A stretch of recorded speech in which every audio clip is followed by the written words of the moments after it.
We live in backwards world, and I, for one, am sick of it. What do I mean? Well, the other day, my friend Leo found out that if you want to get white people to appear on a Google search for once, just search for deliveroo riders, and suddenly you'll see loads of white women. No, in real life, no one has ever seen a female deliveroo rider, let alone one that looks like the Aryan dream of a certain Austrian painter. So why does it show white women as deliveroo riders? Well, of course, it's precisely because, in reality, these people are never white women. The logic of the prevailing progressive ideology has arrived at this point where at all times it can only tell the exact opposite of the truth. Now, we're all aware of this when it comes to movies, for example, and woke casting, which is a kind of aspirational social engineering.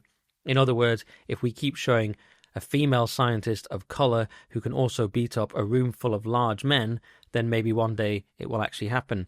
And they take this to absurd extremes. For example, in the Jack Reacher TV show, whose second series was comically bad in all ways, we saw a black female character of ambiguous sexuality who is not only tough and good with weapons, but is also an autistic genius, and we even get told at length about her amazing achievements and how she makes loads of money at her job.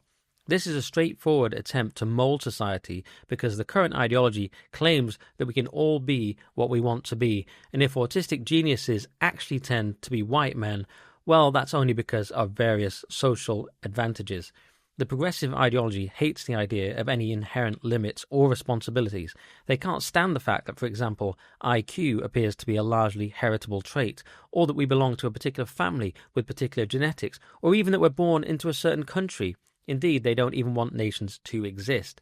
And of course, the apotheosis of this is that men can be women and vice versa, leading eventually to men entering women's sports and in some cases brutally beating them up. Fox dominated and bloodied up Tamika Brents, resulting in a brutal TKO just 2 minutes into the first round. And they're not even limited by time. They'll go back into history and claim that Anne Boleyn was a black woman back in 16th century England. And this is all to promote the idea that women can be anything they want. Scientists, physically stronger than men, 16th century English queens. It's literally Yas Queen.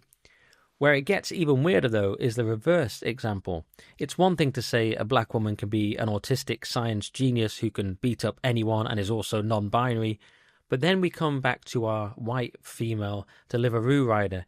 We all know that in reality these people are, without exception, immigrant males, and that, of course, is why they have to show them as white women, because they are not. Do you understand? Think about the Netflix series Adolescence, where a white boy stabs someone. If you had to think of a teenage boy stabbing someone at school, no one is picturing this kid. Maybe one day in the future, when the entire country has devolved into violence, but for now, I'm sorry, that is not reality.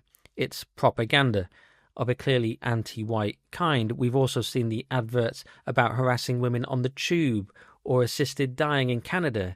These can also be white people because presumably they're evil predators who should die. Hence our white female deliveroo rider, which is a particularly strange example because, as I've said, they usually like to promote women and show them in high status roles, however unrealistic.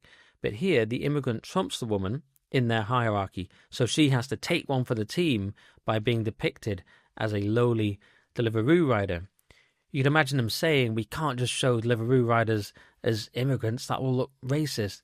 And perhaps it's also too close to admitting that they've essentially imported a slave class to bring them any conceivable food at the touch of a button. Much better to pretend Emily here is bringing your food while steadily employed in this fulfilling job that probably has health benefits and is definitely taxed properly. Hence, they've checkmated themselves with their own logic into being at odds with reality every single time. They're in a war with reality itself. They believe if they keep saying up is down and black is white, literally in some cases, that this will make it so. But of course, no one can actually manipulate reality in this way. So all you get is this maddening Soviet situation where we all have to live in a world of lies, an inverted or backwards world, as I've called it, whose negative effects are probably too vast to understand, but they include things like women being beaten up in sports, children being mutilated by medical professionals, planes crashing due to hiring unqualified pilots, actually qualified people being denied positions, and a huge amount of rage and resentment. So that's why I didn't like this Deliveroo thing. And by the way, you shouldn't be using these services because they're encouraging a black market economy. I know you might want to press a button and have an immigrant slave appear at your door with junk food, but that's not a thing we should actually have. But if you are going to do it, let me know if you ever see a blonde white woman, and if that's the case, maybe I'll start using the service myself.